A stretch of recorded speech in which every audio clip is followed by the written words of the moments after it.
There are 1.8 billion students in the world, and at one stage this year, 1.5 billion of them in 165 countries were out of school due to the COVID-19 pandemic. UNESCO, the UN's educational, scientific and cultural agency, said in March 2020 that students need academic and emotional support. The stress of this unfamiliar future is enormous for students, teachers and families. Now, with a new school year starting, that pressure will increase further.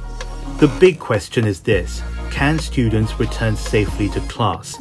If they can, what will happen if the virus peaks again? And if they can't, can they learn effectively at home, and for how long?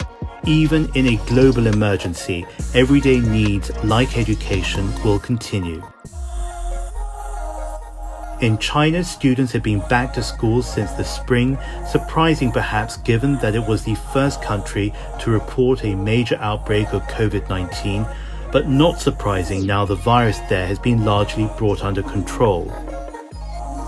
On September 1st, when the new academic year began, most students in mainland China were at their desk from college to kindergarten.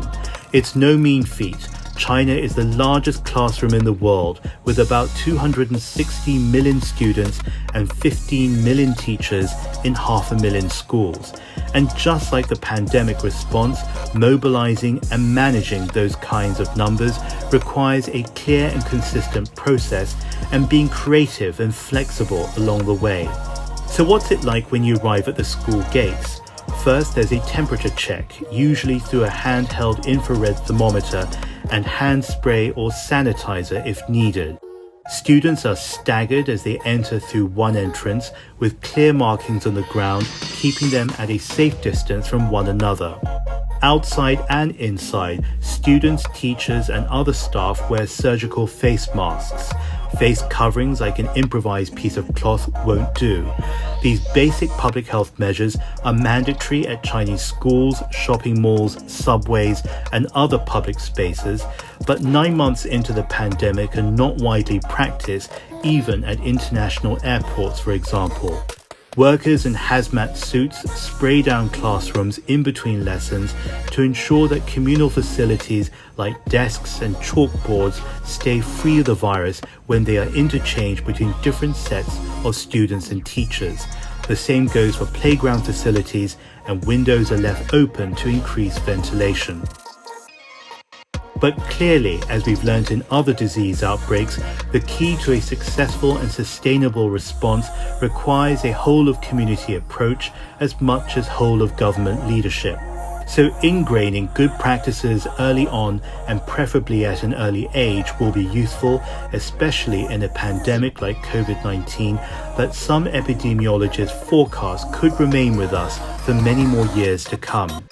In the event of a next wave, which is always possible, the education system is ready to switch to virtual learning, supported by platforms such as Xuetang X, created 7 years ago by Tsinghua University, and iCourse International, innovated by NetEase, the Chinese internet giant.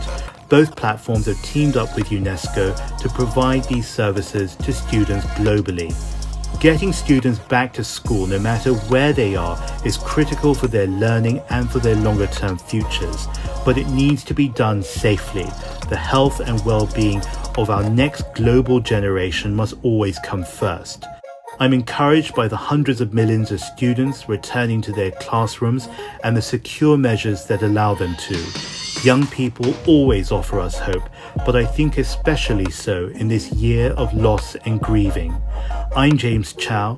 Education is a way to improve yourself, so wherever you're studying, we wish you all the very best.